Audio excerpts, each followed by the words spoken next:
Hey dear, welcome back to another video. আপনি এই ভিডিওতে ক্লিক করছেন মানে ইংরেজিতে ফ্লুয়েন্টলি কথা বলতে চান। হ্যাঁ, আপনি রাইট চ্যানেলে আসছেন। এই চ্যানেলে আমি শেয়ার করি কিভাবে রিয়েল সিচুয়েশনে স্মার্ট ইংলিশে কথা বলতে হয় কিছু সুপার ইউজফুল স্ট্রাকচার ব্যবহার করে। সেরকমই আজকে ভিডিওতে আমরা আরো একটি সুপার ইউজফুল স্ট্রাকচার শিখবো, যে স্ট্রাকচার দিয়ে আপনি এই ধরনের বাক্য কিভাবে বলতে হয় সেটা শিখবেন। দেখেন, বাক্যগুলো হচ্ছে: আমি আপনাকে কিছু প্রশ্ন করতে চাই, আমি আপনার পরামর্শ নিতে চাই, সে চায় আমি তাকে সাহায্য করি, করিম একটু বিশ্রাম নিতে চায়। এই ধরনের পলাইট ডিজায়ার ইন্টেনশন কিভাবে ইংলিশে প্রকাশ করে স্মার্টলি কথা বলতে হয় সেটাই শিখবো আমরা আজকে ভিডিওতে। চলো তাহলে প্রথমে আমরা স্ট্রাকচার এবং এই স্ট্রাকচার আমরা কোন সিচুয়েশনে ইউজ করে কনভারসেশন করব সেটা আগে ভালোভাবে শিখে নিই। আজকে ভিডিওটি হচ্ছে ইউজ অফ উড ক্লাসের পার্ট 4 আউট অফ 10। আপনি যদি ইউজ অফ উডের আগের পার্টগুলো দেখে না আসেন, তাহলে আমি আপনাকে সাজেস্ট করব এই ভিডিওটা স্কিপ করে আপনি আগের 3টি পার্টের ভিডিও দেখে আসেন। তাহলে আপনার জন্য আজকের পার্টের স্ট্রাকচারটা বোঝা সহজ হয়ে যাবে।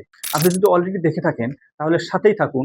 উইদিন আ শর্ট টাইম আমরা ইউজ অফ উডের পার্ট 4 এর স্ট্রাকচার দিয়ে কিভাবে রিয়েল সিচুয়েশনে কনভারসেশন করতে হয় সেটা শিখবো আমরা আজকে ভিডিওতে।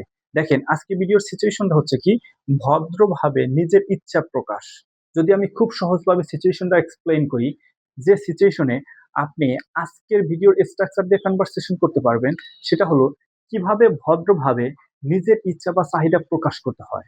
কি বলছি আর একটু ভালোভাবে বোঝেন। কিভাবে ভদ্রভাবে নিজের ইচ্ছা বা চাহিদা প্রকাশ করতে হয় সেটাই শিখবেন যদি আপনি আজকে ভিডিওটা শেষ পর্যন্ত দেখুন। চলুন তাহলে আমরা আগে স্ট্রাকচারটা বুঝে নেই। দেখেন, স্ট্রাকচারটা হচ্ছে কি, subject plus would like to plus PB first. PB first অর্থ হচ্ছে কি প্রিন্সিপাল ভার্বের বেস ফর্ম, যেটিকে আমরা ভি1 নামে চিনি।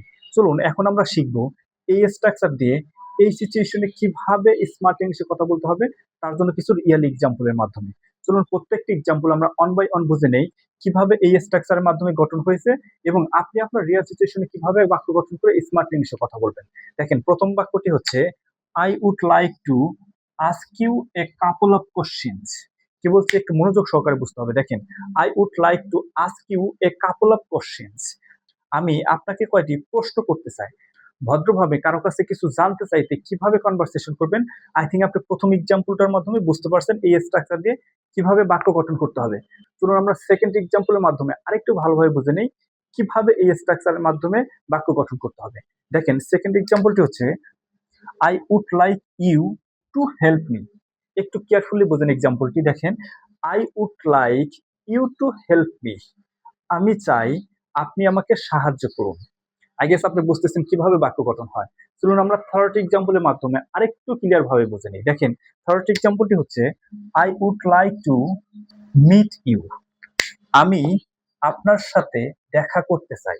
পলাইট ভাবে বা ভদ্রভাবে কিভাবে কনভারসেশন করতে হয়, আই থিঙ্ক আপনি এই 3টি রিয়েল এক্সাম্পলের মাধ্যমে বুঝতে পারছেন। তো আপনি যদি আজকে ভিডিওর স্ট্রাকচারটা খুব ভালোভাবে বুঝে থাকেন, এই 3টি রিয়েল এক্সাম্পল ব্যবহারের মাধ্যমে আপনার রিয়েল কনভারসেশনের এই সিচুয়েশনের কিছু বাক্য তৈরি করে এই স্ট্রাকচারের মাধ্যমে ইংলিশে কনভার্ট করে প্র্যাকটিস করা। মনে রাখবেন, আপনি যদি আমার প্রত্যেকটা ভিডিওর স্ট্রাকচার খুব ভালোভাবে শেখেন, কনফিডেন্ট ও রেসপেক্টফুল হয়ে কথা বলতে পারবেন। তাহলে আপনি আজকে ভিডিওতে শিখলেন ইউজ অফ উড ক্লাসের পার্ট 4 এর স্ট্রাকচার দিয়ে কিভাবে আপনি আপনার রিয়েল কনভারসেশনে ভদ্রভাবে নিজের ইচ্ছা বা চাহিদা প্রকাশ করতে হয়। প্রতিদিন প্র্যাকটিস করুন, দেখবেন ফ্লুয়েন্সি অ্যান্ড কনফিডেন্স দুটোই বাড়বে। নেক্সট ক্লাসে আবারও দেখা হবে ইউজ অফ উড ক্লাসের পার্ট 5 এর স্ট্রাকচার নিয়ে। Till then, keep practising and stay confident.